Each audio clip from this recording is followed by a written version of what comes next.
Hello student.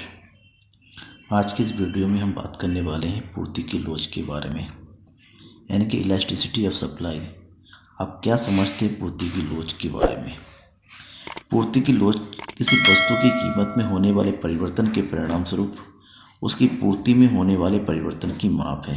यानी कि किसी वस्तु की कीमत में कितना परिवर्तन हुआ और उसके परिणाम स्वरूप उसकी तुलना में उसकी पूर्ति में कितना परिवर्तन हुआ, इसकी माप को पूर्ति की लोच कहते हैं।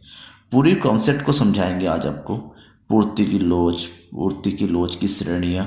तो बने रहेगा वीडियो को साथ लास्ट तक देखते रहिएगा। मैं हूं नकुल सर और आप देख रहे हैं the economics Guru and Dhali. Subscribe नहीं किया आपने चैनल को, सब्सक्राइब जरूर कीजिएगा। तो इसको हम और अच्छे से समझ सकते हैं पूर्ति की लोच को कि अगर अन्य बातें समान रहें। बात करते हैं अन्य बातें की, तो अन्य बातें का मतलब पूर्ति की लोच को प्रभावित करने वाले जितनी भी कारक है जो कीमत को छोड़कर, जैसे कौन कौन से कारक है जो पूर्ति की लोच को प्रभावित करते हैं, उसको हमें ध्यान में रखना पड़ेगा। जैसे वस्तु की प्रकृति, उत्पादन लागत, भावी कीमतों में परिवर्तन, उन सबको अगर कोई परिवर्तन नहीं होता है तो वस्तु की कीमत में परिवर्तन के सापेक्ष वस्तु की पूर्ति में कितना परिवर्तन होता है, इसकी माप को पूर्ति की लोच कहते हैं। प्रोफेसर मार्शल ने इसके बारे में बहुत अच्छा सा डेफिनेशन दिया है। प्रोफेसर मार्शल ने कहा है कि पूर्ति की लोच से अभिप्राय कीमत में परिवर्तन के प्रतिक्रिया स्वरूप पूर्ति की मात्रा में होने वाले परिवर्तन से होता है। यानी कि पूर्ति की लोच क्या है? पूर्ति की लोच यह बताता है कि किसी वस्तु की कीमत में जितना परिवर्तन होता है, उस परिवर्तन के होने के फलस्वरूप उसकी पूर्ति की मात्रा में कितना परिवर्तन होता है, इस माप को जो है पूर्ति की लोच कहेंगे। तो पूर्ति की लोच एक आनुपातिक संबंध व्यक्त करता है। पूर्ति की लोच एक आनुपातिक संबंध व्यक्त करता है। दैट मीन्स पूर्ति की लोच को हम शॉर्टकट में लिख सकते हैं ES, elasticity of supply. That means elasticity of supply यानी कि पूर्ति की लोच को हम ज्ञात करने का सिंपल सा एक फार्मूला बनाते हैं। पूर्ति में अनुपातिक परिवर्तन यानी कि पूर्ति में कितना परिवर्तन हुआ, इसको हम प्रतिशत भी लिख सकते हैं। पूर्ति में प्रतिशत परिवर्तन डिवाइडेड बाय कीमत में अनुपातिक परिवर्तन, यानी कि जिस वस्तु की पूर्ति की हम बात कर रहे हैं उसमें उसकी कीमत के फलस्वरूप कितना परिवर्तन हुआ। ठीक है, अब इसको थोड़ा और शॉर्टकट फार्मूले में देखें तो कि पूर्ति की लोच यानी कि ES, तो EX पूर्ति में अनुपातिक परिवर्तन, that is delta Q upon Q multiply by P upon delta P। इस फार्मूले का यूज करते हैं हम पूर्ति की लोच ज्ञात करने का, और इस फार्मूले को कहते हैं आनुपातिक विधि, जिसके माध्यम से हम पूर्ति की लोच ज्ञात करते हैं। इसके बाद हम आगे बढ़ते हैं पूर्ति की लोच के प्रकार की। पूर्ति की लोच कितने प्रकार की होती है, यूँ कहें पूर्ति लोच की श्रेणियाँ। पूर्ति लोच की मुख्यतः 5 श्रेणियाँ पाई जाती हैं। नंबर 1, पूर्णतया लोचदार पूर्ति। पूर्णतः लोचदार पूर्ति यहाँ पर यानी कि जहाँ पर elasticity of supply equal to infinity होता है। दूसरा, इकाई से अधिक लोचदार पूर्ति, यानी कि जहाँ पर इलास्टिसिटी 1 से ज़्यादा होता है। नंबर 3, इकाई लोचदार पूर्ति, यानी कि ES इक्वल टू 1, 1 के बराबर। नंबर 4, इकाई से कम लोचदार पूर्ति, यानी कि जहाँ पर ES इज स्मॉलर देन 1 होता है। ठीक है, और लास्ट है जो लोच की श्रेणियाँ हैं, पूर्णतया बेलोचदार पूर्ति, that means ES equal to 0। तो 5 प्रकार की श्रेणियाँ हैं, और आज मैं आपको इन 5 प्रकार की श्रेणियों को डिटेल के साथ विद ग्राफ समझाऊंगा, जिसमें सबसे पहला है नंबर 1,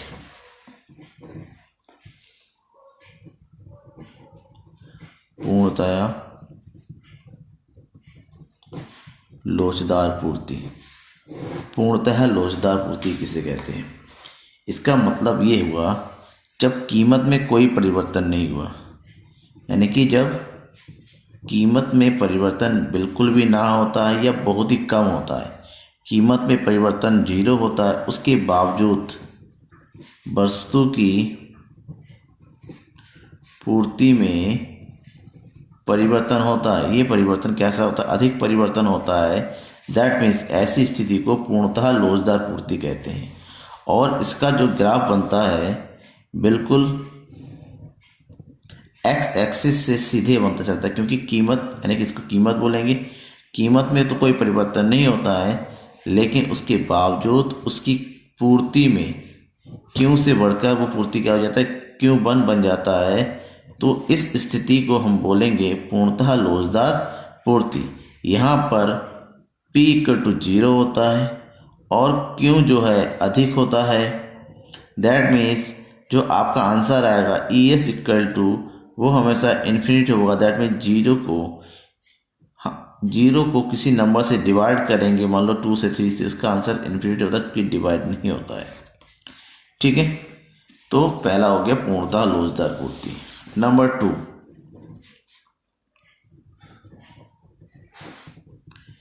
इकाई से अधिक लोचदार पूर्ति। इकाई से अधिक लोचदार पूर्ति क्या होता है? इकाई से अधिक लोचदार पूर्ति का मतलब होता है जब कीमत में जो परिवर्तन होता है, कीमत में होने वाले परिवर्तन की तुलना में जब पूर्ति में परिवर्तन अधिक होता है, यानी कि जो चेंजेस ऑफ कीमत है उसकी तुलना में चेंजेस ऑफ क्यू, यानी कि क्वांटिटी ऑफ सप्लाई अधिक होता है, तो ऐसी स्थिति को हम इकाई से अधिक लोचदार पूर्ति कहते हैं। ठीक है ना। तो ऐसा इसलिए होता है क्योंकि यहाँ पर ES इसके इस तुलना में ES हमारा 1 की तुलना में ज़्यादा आता है, जिसको हम ग्राफ से अगर शो करें, ग्राफ के शो करने का मतलब एक ऐसी स्थिति जहाँ पर दैट्स मीन्स ये सप्लाई हो गया, ये हो गया P में जो थोड़ा सा चेंज आया उसकी तुलना में हमारा Q में देखिए ज़्यादा चेंजेस आ रहा है। दैट मीन्स ये है कीमत और ये है पूर्ति की मात्रा। तो अगर यहाँ पर 10% का चेंज आया है तो इसकी सप्लाई में 20% का चेंज आ रहा है। दैट मीन्स जो supply of demand is greater than changes in price, कीमत के तुलना में पूर्ति में अधिक परिवर्तन होता है। दैट मीन्स उस सिचुएशन में आपका जो ES supply of elasticity of supply calculate होता है वो 1 से ज़्यादा होता है। ठीक है। पॉइंट नंबर 3,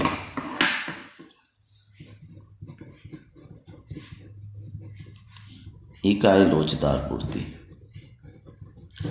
इकाई लोचदार पूर्ति एक ऐसी स्थिति होती है जहां पर कीमत में जितना परिवर्तन होता है उसके बराबर पूर्ति की मात्रा में परिवर्तन होता है। दैट मीन्स यहाँ पर डेल्टा P = क्या हो जाएगा? डेल्टा Q, दोनों में समान अनुपात में परिवर्तन। अगर कीमत में 10% का परिवर्तन होता है तो पूर्ति की मात्रा में भी 10% का परिवर्तन होता है।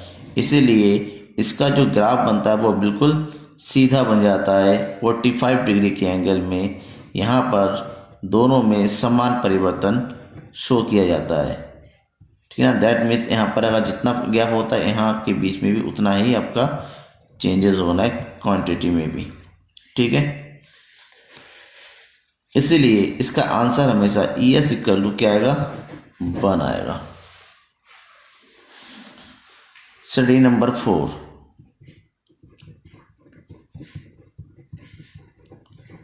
इकाई